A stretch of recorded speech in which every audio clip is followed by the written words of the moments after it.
Right. I work down at Killerton House, which is a National Trust property, just outside Exeter. And I use storytelling a lot with kids. So I'll tell one story, which is how the trees that are in Killerton Gardens came to be there.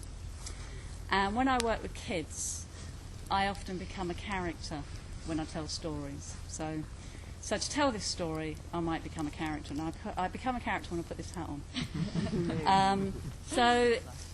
Just to say that Killerton Gardens has a huge collection of exotics, which were many of them collected in the 19th century by plant hunters. And two of the plant hunters were William and Thomas Lubbe. And to tell you their true story, and about one very, very special tree, I'll become a character and tell you this true story.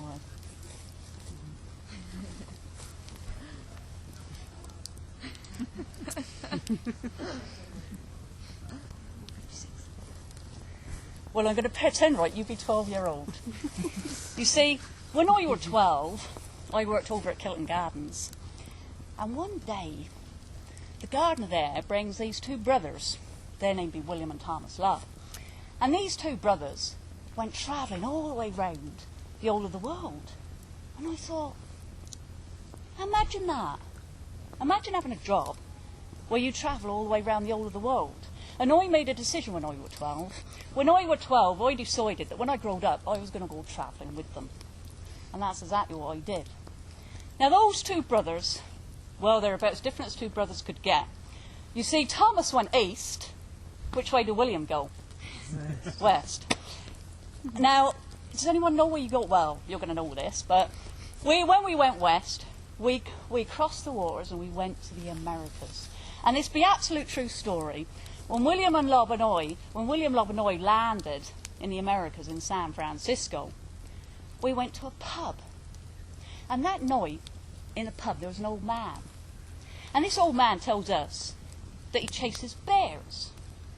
Now, to be absolutely honest, I thought he looked too old to chase bears, but anyway, that's what he said. He said he chased bears, and he said one day he chased a bear down a path that no white man had ever gone down before.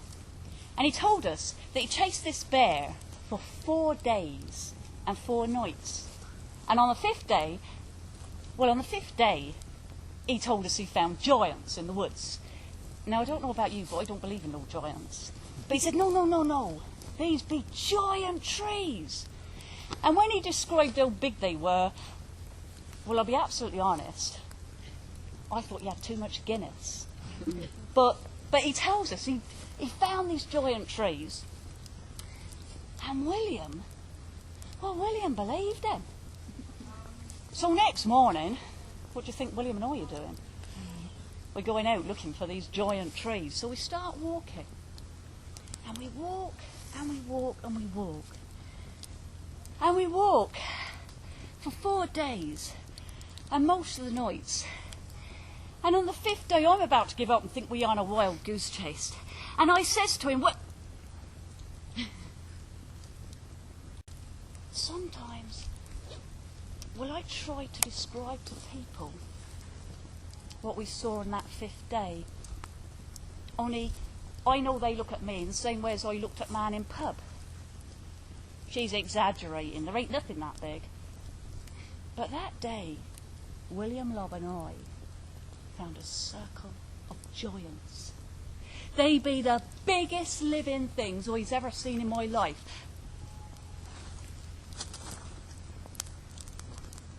Only as we standing there,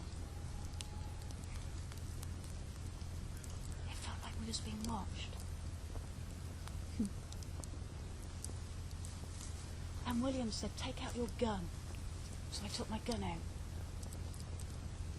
And he says, you see those cones up in the tree?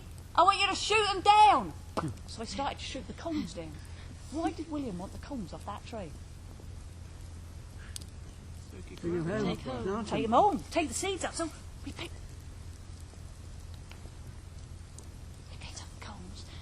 We took as many as we could. We rushed down that path. We got on the first boat back to England. And we arrived back in England and we says, in our hands, and if I tell this story at Kilton, I've actually got the cone. In my hand, I have the seeds of the biggest tree in the whole world. And we took that seed, and at this point I've showed them all the seed. We break open the cone, we've got seeds. I put that seed in the ground, and it began to grow. And it grew. And it grew. And it grew. And it grew. And today, that tree be the biggest living thing in Kilton Gardens. Only, once we had planted that seed, we thought, boy, we be the first Englishmen ever to grow these trees. So we're going to go up to London, and we're going to register this tree and give it a name. So lots of important men in London sat round and thought, what do we call the biggest tree in the world? And that year, great English general had just died, the Duke of Wellington. So he thought, I know, we call that tree the Wellingtonia. Only, how did the Americans feel when they found out their tree were named after English general? They weren't too happy.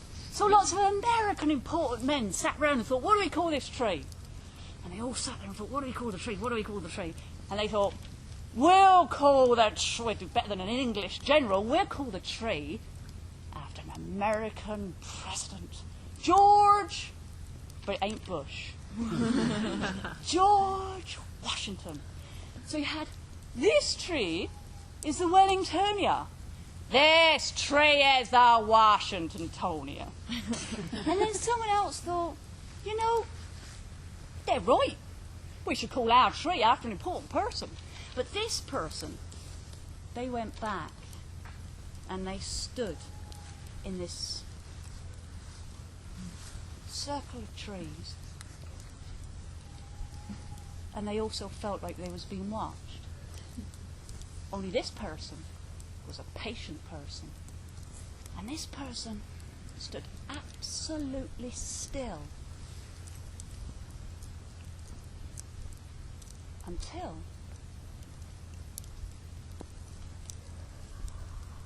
the eyes that were behind the trees came out. And those eyes belonged to the Europe peoples. The Europe peoples being a native tribe of the Americas. And this person thought, you know, they're right. We should call this tree after a person, but not after Wellington or Washington. Why don't we call this tree after one of the first Americans? The Americans for whom this group of trees was a storytelling place, a special place. And they decided, we'll call the tree after Mr. Sequoia. Mr. Sequoia being the only Native American that they knew. But they called the tree after Mr. Sequoia. So you had, this tree is the Wellingtonia. This tree is the Washingtonia. This tree is the Sequoia. And someone else thought, I get so confused. Why don't we just look at trees and give them names that describe them? Like the elephant leg tree, or the purple giant tree, and this person, when they went and had a look at these trees, they were absolute giants, and the wood on the tree was quite red. I expect you know what the tree's called. The giant redwood. So that's the story of how the first giant redwood came to England, and it's planted at Kilton Gardens.